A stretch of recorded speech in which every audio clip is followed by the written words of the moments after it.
Welcome viewers and subscribers to Jadil Entertainment. Thank you for being here. All new viewers, click the subscribe button. Well guys, in this one guys, we have Andrew Holness here, giving us reasons why Mark Golding must not be a Prime Minister. He can be sitting in Parliament as a member, but not a Prime Minister. You see it in this one. And we also have Mark Golding also responding to Mr. Holness statement saying that he nor his party do not have the power to make that decision.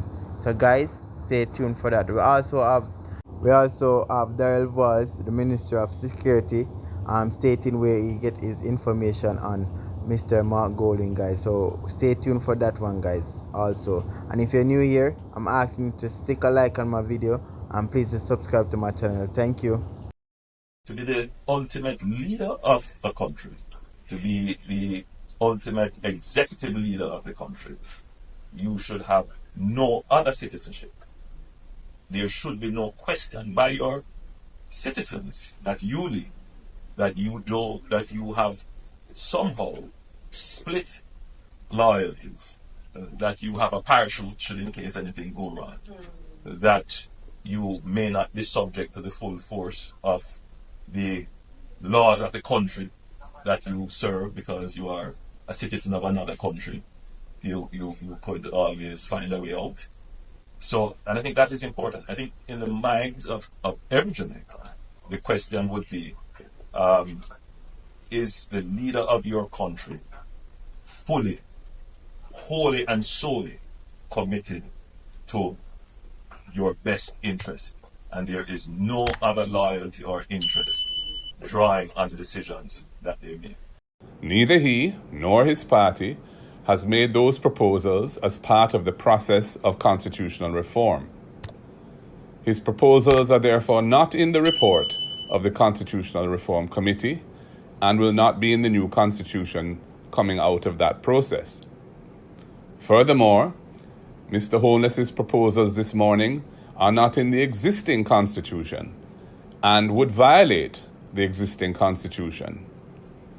This is in keeping with his and his government's unfortunate history of past violations of the Constitution of Jamaica. It seems that the Prime Minister wants to make up a rule which is not part of the Constitution or laws of Jamaica to suit his party's political fortune at a time when it is waning. He has no power and no authority to do that.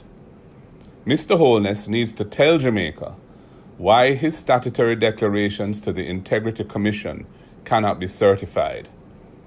I am compliant with the Constitution and laws of Jamaica, and I undertake to the people of Jamaica that I will continue to be so. His travel history. Mr. Vaz later revealed that he received the information from a member of the opposition. There is no way that he would be saying that, it's okay to breach privacy because he is the minister that had oversight for the Data Protection Act before it came to the office of the Prime Minister. So he's very seized of the rules, and I have no doubt that he would not have tried in any way to breach the data privacy rule. Unfortunately, I think that the High Command's actions appear to the public to be a sort of union busting. It appears petty, vindictive, and intolerant.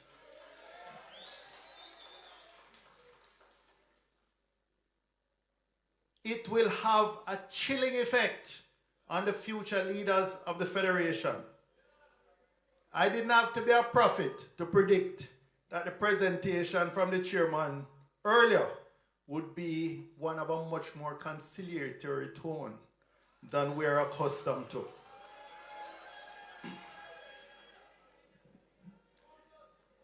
This is a watershed police federation conference. The delegates will decide the type of leadership they want for the next year.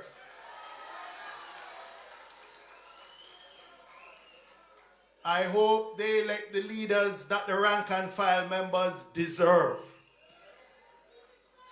You will decide whether it will be a timid, favor-currying, yes-men type of leadership,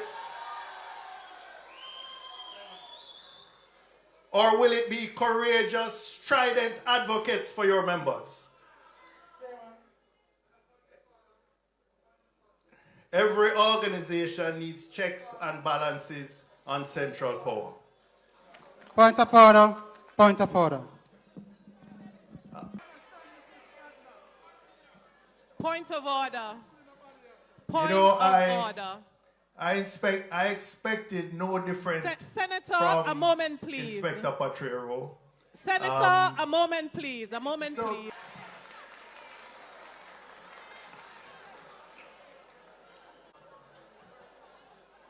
Although I've been severely constrained by the time allocated, I cannot end without touching on a few points of concern to the rank and file which have been brought to my attention. And I want to start with two that I just heard raised this morning. One person raised the idea of a monument for the fallen, and this is a sort of long-standing thing. And I recall there's a Vietnam Veterans Memorial in Washington, two adjoining walls of black granite with the names of the fallen inscribed into the wall. It receives millions of visitors every year. I think, Permanent Secretary, that might be a good model to study. Where it would be located, you know, anywhere from somewhere down in the Heroes Park area to a permanent police institution. The issue of jail space. The opposition's policy is that highly trained police officers are used inefficiently as lockup guards. We believe there should be a remand center in each police area, which would be operated by the Department of Correctional Services. A remand center like what Horizon, which is in Kingston, and would be used to house remandees. That would release hundreds of police officers onto the streets to improve the operational capability of the force. Other issues, may I just borrow a bottle of water? Thank you. Other issues which have come to my attention.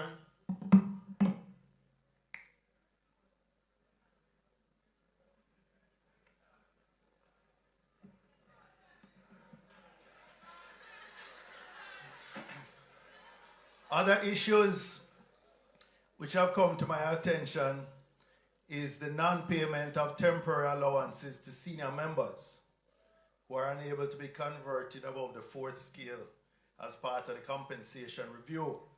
I'm told this is a pressing issue that requires attention, along with all the other anomalies that are still unresolved. I'm told, Commissioner, that there's a shortage of accoutrements for rank and file members. The trust bus is still thriving. The unavailability of uniform, boots, and other accoutrements compel officers to acquire these at their own expense so that they can turn out in a professional and dignified manner. Commissioner, I'm hoping, since I know the force development and logistics portfolio is close to your heart, that these issues will not persist into another year. Lack of efficient service vehicles. This is another serious concern. I can speak firsthand of visiting stations in South Manchester, Alligator Pond and Ayrshire stations, for example, which have a single unreliable old vehicle to cover vast areas. In the case of Alligator Pond Police Station, literally stretching from St. Elizabeth back to Clarendon. These are also prisoner stations. When there are no working vehicles there, it exposes the officers to liability. Vehicles are a force multiplier. The lack of sufficient and efficient service vehicles is a critical issue that significantly impacts the ability of basic policing in many divisions, and it undermines public trust and confidence in the GSAF.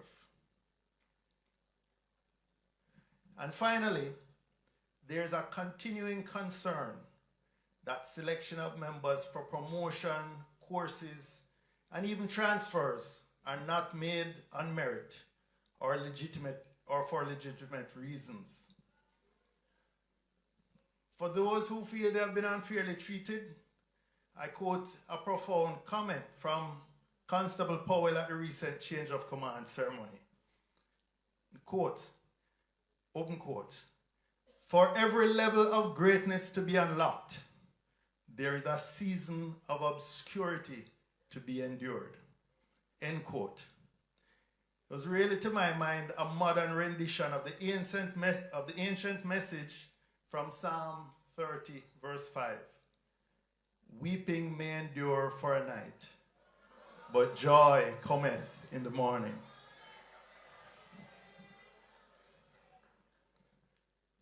Your conference theme of renewal with resolution and restorations signals that the time has come, or time soon come, to bring this season of obscurity to an end and build a future of greatness for Jamaica, a future defined by security, justice, and economic opportunity for all. I thank you for your steadfast dedication and unwavering service to our nation. And I look forward to coming next year once again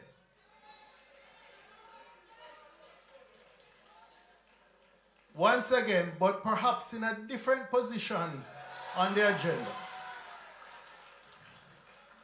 to be able to share these wonderful conference events. Thank you very much.